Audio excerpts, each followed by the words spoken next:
Hola amigos, bienvenidos. El día de hoy vamos a ver un video sobre aquellas mujeres que marcaron la historia, aquellas que hicieron una gran diferencia en el Ecuador. Tenemos a Nela Martínez, quien fue la primera mujer diputada que gracias a ella defendió los derechos de los trabajadores. Zoila Ugarte, quien fue una mujer activista, feminista que defendía los derechos de los humanos. También tenemos a Matilde Hidalgo, que fue una de las primeras mujeres en votar en las elecciones nacionales y una de las primeras mujeres estudiadas para obtener un doctorado. Dolores Cacuango y Tránsito Maguaña, mujeres ecuatorianas que han participado en la historia social, económica y política del país desde la independencia. Las dos dirigieron la primera huelga de trabajadores en Olmedo. Vamos a conocer a la ecuatoriana del siglo XX. Nela Martínez Espinosa nació en 1912 en Cañar, Ecuador.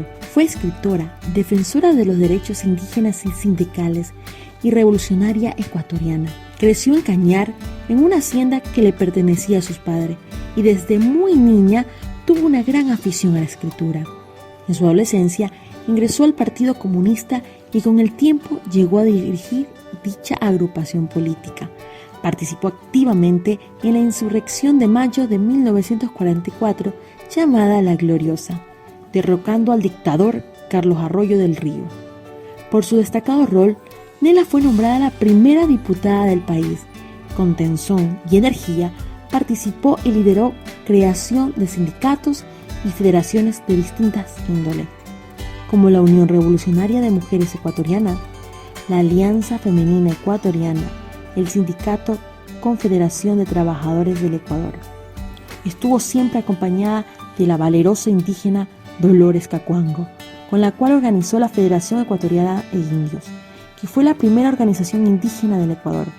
A finales de 1946, Nela representó a la Alianza Femenina Ecuatoriana en el Congreso Internacional de Mujeres Latinoamericanas, que se celebró en Guatemala, y por primera vez una mujer condenó la utilización de la bomba atómica. Lideró varias acciones de protesta y apoyó la huelga de la fábrica La Industria. Luchadora inalcanzable por la superación de la mujer contra la injusticia, el irrespeto a los derechos humanos, a las diferencias raciales y contra la intervención extranjera. Fue pionera en acusar a Estados Unidos por su intervención militar en Sudamérica para controlar sus recursos. Nela Martínez también escribió algunos artículos, poesías y cuentos, y terminó la novela Los Guandos, que su primer compañero Joaquín Gallegos Lara había dejado inconclusa a causa de su muerte. Estaba activa hasta el final de sus días como partidaria y defensora de los postulados de la Revolución Cubana. Por su ejercicio político a favor de la paz, su coraje y rebeldía, así como por su obra literaria, en la cual destacan la poesía, cuentos y novela, mereció la condecoración Mujer Ecuatoriana del siglo XX.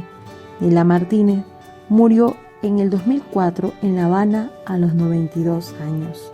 La mujer es la memoria del tiempo desperdiciado y reconquistado. Zoila Ugarte.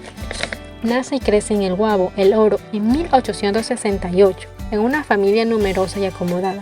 Entre 1894 y 1905, Zoila se ligó al primer grupo de mujeres que hicieron periodismo y logró publicar sus escritos bajo el seudónimo de Zarelia.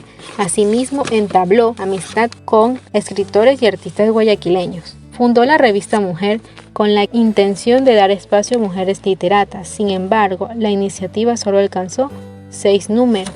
A pesar de los muchos intentos de que la revista continúe, esta no se mantuvo en circulación. Desde su bastión en el que transformó dicha revista, mostró gran lucidez política a favor de la ampliación de derechos de la mujer a través de un estilo literario capaz de seducir al público lector muy conservador en esa época. Zoila se impuso como la primer periodista ecuatoriana. La desaparición de esta revista no significó un obstáculo para el trabajo de Zoila. Se mantuvo activa participando en varios periódicos, el más importante fue La Prensa. Fue una mujer muy activa y siempre interesada en temas culturales, sociales y políticos.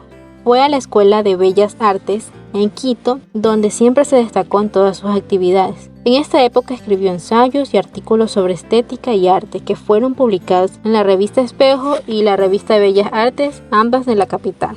Pasando los tiempos de Faro, no dejó de ocuparse de asuntos políticos de la época. La implementación de un sistema de salud pública ampliados y gratuitos, el reconocimiento de la población indígena como sujeto de derecho. Fue una defensora de la educación pública laica para las mujeres de clase media y popular. Creó un proyecto liberal que permitió la incorporación de las mujeres a la educación y a la vida pública.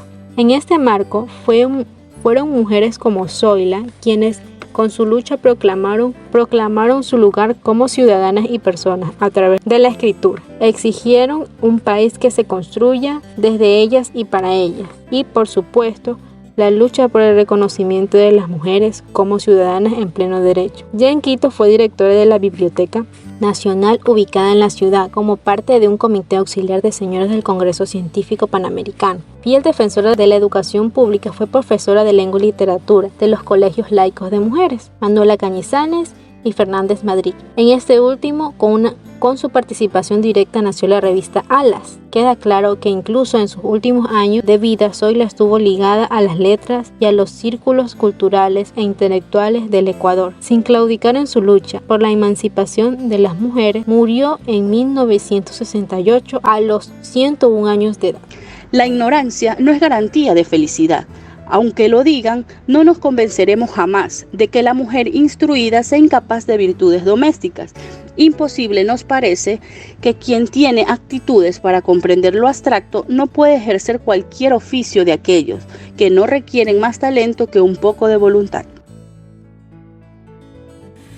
Matilde Hidalgo de Prócer fue una gran activista feminista, poetista y médica ecuatoriana que nació el 29 de septiembre de 1889 en la ciudad de Loja, al sur del Ecuador.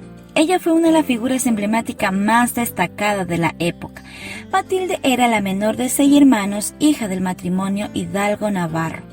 Familia de origen venezolana, fue criada por su madre Carmen Navarro después que su padre Manuel Hidalgo Pauto sufriera un grave accidente en su trabajo de contratista en Perú, que le provocó la muerte cuando aún Matilde era pequeña. Antonio, hermano mayor de Matilde por 14 años, pasó a convertirse en su figura paterna. Antes que Matilde cumpliera 4 años de edad, su hermano ya le enseñaba a leer y a escribir. Al igual inculcaba sobre el arte, cultura, historia, poesía, tocar el piano, recitar poemas clásicos y demás conocimientos que originaría un gran impacto de formación intelectual a Hidalgo. El 8 de octubre de 1913, Matilde fue la primera mujer bachiller del Ecuador, graduándose con honores, así convirtiéndose en la primera de las numerosas proezas que transformaría el aspecto de la historia hacia la mujer ecuatoriana.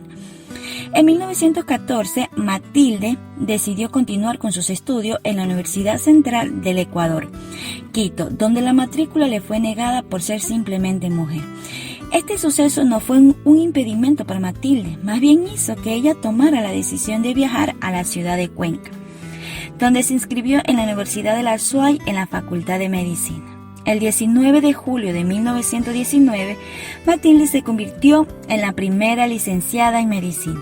No obstante, en 1921, Hidalgo finalizó sus estudios en Cuenca, logrando su meta anhelada, donde obtuvo su doctorado en medicina el 21 de noviembre de ese mismo año, en la Universidad Central del Ecuador, lugar donde le fue negada tal inscripción, así convirtiéndose en la primera mujer ecuatoriana en recibir su título de doctorado.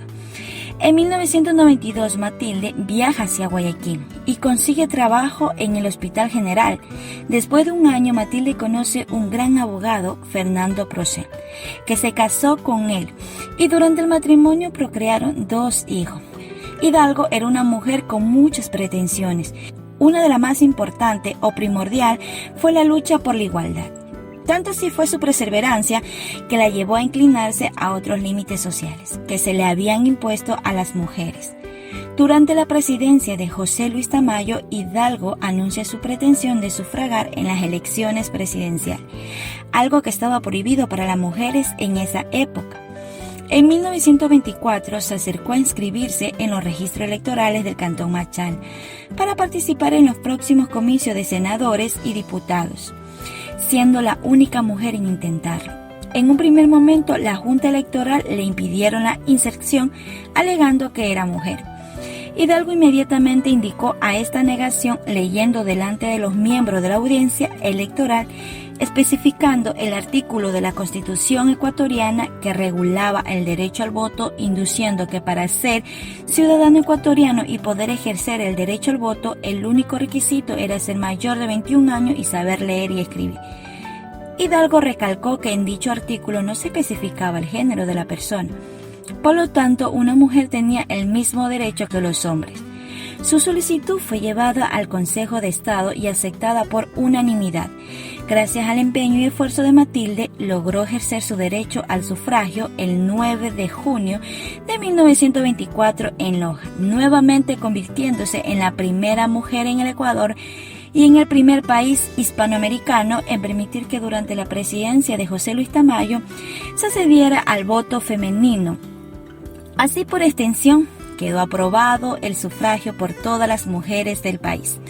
En 1941, Matilde también realizó una carrera política, transformándose en la primera mujer candidata y la primera mujer electa administradora pública en Loja, con el cargo de diputada suplente. Además de sus desempeños de cargos municipales, Matilde fue concejal y la vicepresidenta de un ayuntamiento. A pesar de todo lo que Matilde había logrado, y aunque ella también estuvo relacionada dentro de la política, durante algún tiempo su única y verdadera vocación fue la medicina y el servicio a los demás. Matilde ejerció su profesión en Guayaquil hasta 1949, año que consiguió una beca de especialización en pediatría, neurología y didactica en Argentina. Al culminar esta formación, retornó a Ecuador y su dedicación fue llevar a cabo obras sociales. Gracias a su dedicación y logros en aquel tiempo, fue nombrada vicepresidenta de la Casa de la Cultura Ecuatoriana, también presidenta vitalicia de la Cruz Roja, siendo recompensada por sus extensas labores y buenas gestaciones, otorgándole una medalla al mérito de salud pública. Matilde Hidalgo de Procel falleció en Guayaquil el 20 de febrero de 1974 a la edad de 84 años, producto de una terrible enfermedad, haplopegia cerebral. El estudio sublimiza, enaltece y dignifica. Es la ciencia la que indica los medios de progresar. Dolores Cacuango, conocida también como Mamá Dulu o la Loca Dolores, una historia de fuerza, coraje, rebelión y lucha por la equidad. Nos deja una de las mujeres indígenas íconos del Ecuador. Nacida en el latifundio de San Pablo de Urucu, cerca de Cayame, en la provincia de Pichincha, su infancia empobrecida y con padres indios gayanes, creció sin poder ir a la escuela debido a su habla quechua. Se casó con Luis Catacuán en 1927, con el cual tuvo 9 hijos, de ellos 8 murieron debido a enfermedades intestinales y por falta de salubridad. El único sobreviviente, su primogénito, Luis Catacuanga. Juan Albamocho significó una de las personas más influyentes en Dolores.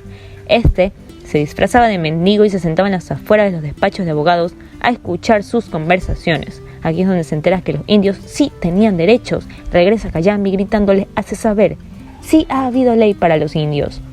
Una de las primeras participaciones en Dolores fue en el alzamiento de la Hacienda Olmedo, en donde ella y muchas mujeres más tuvieron un papel importantísimo.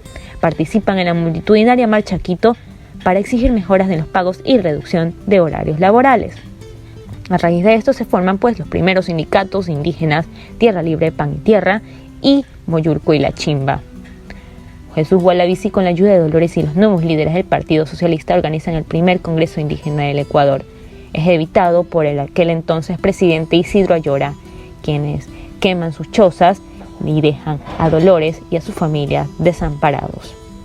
Esto no significa el debilitamiento del espíritu de lucha en Dolores. Siguió ferviente, participando en la unión del Partido Comunista en Ecuador.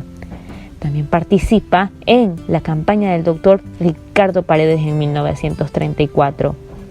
Asiste en el 1944 al Congreso de Trabajadores del Ecuador y luego concurre a la fundación de la Confederación de Trabajadores del Ecuador. Esta activista ferviente, líder innata madura, es la pionera en unir a los líderes indígenas de la sierra para crear la FEI, Federación Ecuatoriana de Indígenas. Mamá Dulu es consciente de que la única manera de unir a su pueblo en lucha es la educación. Por ello, en 1945, sin reconocimiento oficial, crea la primera escuela bilingüe del Ecuador en las tierras del sindicato Tierra Libre, con ayuda de María Elisa Gómez y educador principal, su hijo Luis Catacuanga. Estas sobreviven solo con ayuda económica de la comunidad y aunque son cerradas en muchas ocasiones por creencias de ser un foco de insurgencia comunista, las escuelas siguen operando sin apoyo de las autoridades. Debido a la presión de los terratenientes, la Junta Militar en 1963 prohíbe el quechua para la instrucción de los niños. El Ministerio de Educación, en el año de 1989, crea la Dirección de Educación Indígena Bilingüe para intentar rescatar el quechua que se estaba perdiendo. En 1998, la Asamblea aprueba y reconoce el derecho de las nacionalidades indígenas a contar con el sistema de educación intercultural bilingüe. Dolores Cacuango apoyó la reforma agraria. Dolores, aguerrida líder y con audaz talentos para unir y encabezar las marchas junto a 10.000 indígenas, caminan sobre Quito y la loca Dolores da un discurso excepcional en el teatro universitario. Somos como la paja del páramo, que se arranca y vuelve a crecer, y de paja de páramo sembraremos el mundo. Tránsito Amaguaña, conocida también como Mama Tránsito, fue una heroína indígena que luchó por su pueblo y que siempre vivirá en nuestros corazones y será recordada por el mundo entero. Rosalena Tránsito Amaguaña Alba nació el 10 de septiembre de 1909 en Pesillo, Cayambe. Tránsito Amaguaña comenzó a trabajar a los 7 años como sirvienta para los dueños de la hacienda donde vivía con sus padres. Ella fue casada a los 14 años, tuvo 4 hijos y comenzó a asistir a reuniones en Quito para defender la causa de su pueblo. Ella fue una activista indígena ecuatoriana a mediados del siglo XX. Participó en la creación de los primeros sindicatos agrícolas del país. Realizó activismo comunitario a través de organizaciones y marchas reclamando tierras, derechos laborales y educación. Luchó por implementar un sistema cooperativista en el campo y también la lucha por el logro de la educación y los derechos sobre la tierra y el agua le valieron grandes reconocimientos nacionales e internacionales. En 1936 logró que en el Código de Trabajo por primera vez y bajo el amparo de los sindicatos se incluya una serie de normas para reglamentar el trabajo agrícola, las relaciones entre peones y patrones y la defensa de las tierras comunales fueran diferentes. En los años 1950 impulsó la fundación de las escuelas bilingües en español y quichua vinculada al Partido Comunista. En 1946 fundó la Federación Ecuatoriana de Indios. En 1961 representó a los pueblos originarios del Ecuador en la Unión Soviética y Cuba. En 1997 fue ganadora del Premio Manuel Espejo de Quito y del Premio Nacional de Cultura Eugenio Espejo en 2003. Ella falleció el 10 de mayo del 2009, a los 99 años, en la misma comunidad donde ella nació. Yo he viajado, he caminado por todos los lugares, pero jamás he negociado con la sangre de mis hermanos.